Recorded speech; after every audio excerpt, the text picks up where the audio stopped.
Hey there, YouTube. Just wanted to leave a quick video for you guys on a new gun that I just picked up. Over the years, I've purchased a lot of different type of guns, but more recently, I've become a 1911 fan. This gun I've got here today is a Springfield 1911 TRP. Let me go ahead and get right into it and talk a little bit about the things I like about the gun and a couple of things that I don't like. So here you go. This is a 511 case. This is a pretty sweet little case. One I take to the range. It's got holders for about 8 mags. Of course, I never carry 8, but in this case, I can show you here that there's nice slip pocket for the magazine itself. It's got a folder area for some padding, kind of a gun rug area, and here's the gun. So let me pull this out.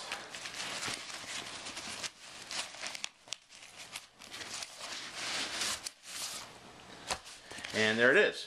Let me quickly first start by showing you my safety check on the gun, and that way you know that it's clear. And here's the mag. It's got nothing in it. And if I look inside the chamber, as you can see there, nothing in the chamber and nothing beneath the gun. So first, let me just talk a little bit about the gun itself. Let me quickly rack the slide and talk a bit about some things about the gun.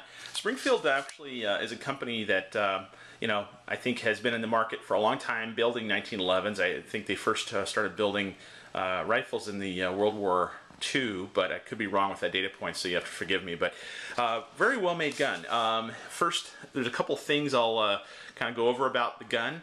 It is a match grade handgun. It is listed as the tactical version. The reason why is the stamping on the rear is called TRP, Tactical but Response Pistol, and you know, very, very nicely finished gun. If you look at the front end of it, it's got a stainless steel barrel, stainless steel buffer, and the one thing that probably will get changed on this is it's got the full-length guide rod that uses the hex removable guide rod. That makes it a little bit cumbersome to carry on an Allen wrench, but probably one thing I'll change. Another thing about the gun too is it's got these really nice Trijicon night sights. These are sweet. I'm a huge Trijicon fan, but these here are made by Trijicon. Comes with the gun, and pretty impressed all in all. If you look down the gun itself, it's got a safety mechanism. If you turn it over, it's ambidextrous. I'm a lefty, so it's almost imperative that every gun that I buy either have an ambi safety or I have to mod the gun to add an ambi safety to it.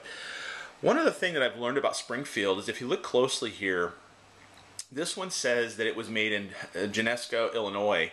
The NM stamp basically shows that it was built in the USA. The one thing I've come to learn about Springfield is some of them are made in Brazil. If you're an American-made kind of buyer, make sure that it has the NM stamp on it. That means it was made here in the US. I think if it's just an N, it is built in Brazil. So just something to be cautious of or aware of when you're making a purchase of this kind. You will pay a little bit more, in my opinion, if it's built here in the US and made in the US, but you can clearly see there's a difference in quality of the gun itself. If I look towards the back of it, you can see the finish and the, I would say, workmanship is really, really nice. It's a very tight gun. Probably needs to have a couple hundred rounds put through it. I've already put about 150 rounds through it so far. Haven't had one single misfire. And due to the weight of this gun, it's a pretty heavy gun. It's one of the smoothest 1911s I've ever shot, and I've got a few of them. But I think it's because of the heavy barrel and overall weight of the gun. You know, certainly not something I would carry. It'd probably exhaust you having to carry it for the whole day, but I would say it's certainly a beautiful gun to shoot at the range, or just keep it as a protection weapon. Looking at the grips, a couple things about the grips. These are, I believe, made by the company, I want to say VTAC, but it's not them, but they make a number of grips out there. VZ grips is what I'm thinking of. VZ grips. Great grips, very aggressive. It's got the magwell release space on the gun itself. And another nice feature about this gun is it's got magwell. for speed of loading the gun. Really like that feature on 1911s. It makes them look really clean, but also I think when you're feeding mags, you know, from say a holster, being able to drop one free and insert another mag and not have to actually find the exact fit before it goes into the mag well, this helps a lot. I've actually enjoyed having these on a couple of my guns. On the back side, you'll see it's got some checkering on the back strap. This is metal, which is nice. Some brands that I've been coming across lately are starting to replace that with plastic, which I think is just tragic for a 1911. But Springfield still basically builds these with a metal mainspring housing. One thing that I'd probably say I don't like about the gun, and it's the only feature on it, is the front checkering is very aggressive. More aggressive than any other gun that I've ever had. You know, quite frankly, I'd say that it can rip up your hands if you're you know, shooting for a long time. But this might be like 25 lines per inch checkering. Some of the other guns that I own have like 30 inches, and those certainly don't have any problem. But this is probably the one thing about the gun that I don't like, is that the checkering on it is pretty aggressive. And when you're carrying the gun in your hand and you're shooting a lot of rounds, it really can chew things, you know, really rough up your hands. So I'm hoping over time I'll get used to it.